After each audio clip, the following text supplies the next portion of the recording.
Hi there. In this video, I'm going to show you how to implement the color effects into your mixes. Now, your mixer has color effects and they will likely be located right below the channel EQs. They will be titled with either color or filter depending on the equipment that you have. On most professional Pioneer mixers, you can assign different effects to these knobs by pushing the buttons directly to the left of them. Now, there will always be a neutral position where there is no effect being applied whatsoever. And on most mixers, this neutral position is at 12 o'clock, right in the center. However, on some mixers, such as the DJing 2000, it's at the very left at around 7 o'clock. Now, in order for these knobs to actually apply an effect, you need to twist them to the left or to the right. And you need to assign an effect using one of these sound color effects buttons. Now, when I push the effect that I want to activate, I'll know it's been activated because the button will start flashing. In case you're wondering why they've done it this way, it's because it's difficult to see unlit buttons in a club when it's dark. Therefore, they've made all of the buttons visible with a static light. However, when you turn one of the effects on, the light begins to flash. Now that I've turned on the effect, I can play back a track, twist the knob to the left or right, and you'll hear the effect being applied. So let me do that quickly so you can hear it for yourself.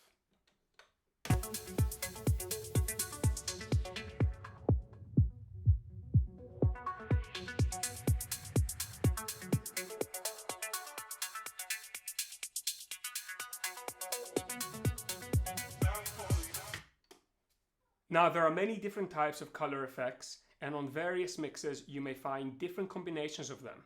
But in this video, I will only be going through the filter because that is by far the most commonly used one. And also, it's the best for transitioning from track to track, which we'll get to in a moment. Do keep in mind, towards the end of the course, I will go through more of these color effects. So, onto the filter. The filter acts similarly to an EQ in the sense that it takes away frequency content.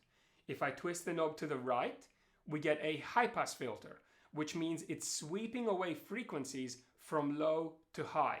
Therefore, the further I twist to the right, the less low frequency content we have, making the sound thinner. If I twist the knob to the left, however, it becomes a low pass filter, which means that it filters out high frequencies and lets the lows through. Now, you can apply this effect to add a bit of flair to your mixes, but firstly, let's look at how you can use it to improve the quality of your transitions. So far, I've mentioned how you should be turning the low EQ of the outgoing track down and turning the low EQ of the incoming track up at the same time during your transition. Well, you can instead twist the filter slightly to the right, which will have a similar effect as it will be taking out low frequencies similar to the low EQ. However, even after you twist it slightly to the right, you can continue twisting it further and further to keep taking out more and more frequencies, therefore thinning out the track gradually throughout the phrase. Let me give you an example. This will be my master track, this will be my incoming track, and I'm going to continue twisting this to the right throughout my mix, throughout my transition, so that this track slowly gets thinner and thinner and more of its frequencies die out. Let's go.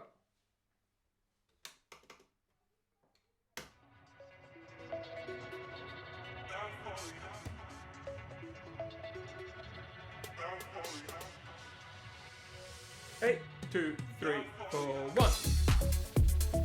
Now I'm going to beat match. And as a matter of fact, you're going to find this commonly. I'm going to stop the track, start it again a couple phrases later because I want to mix it in a little bit later than this.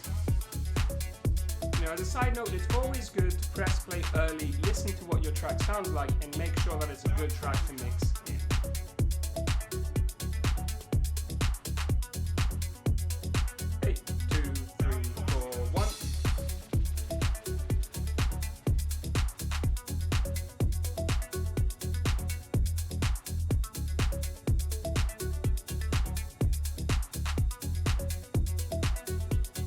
Three, four.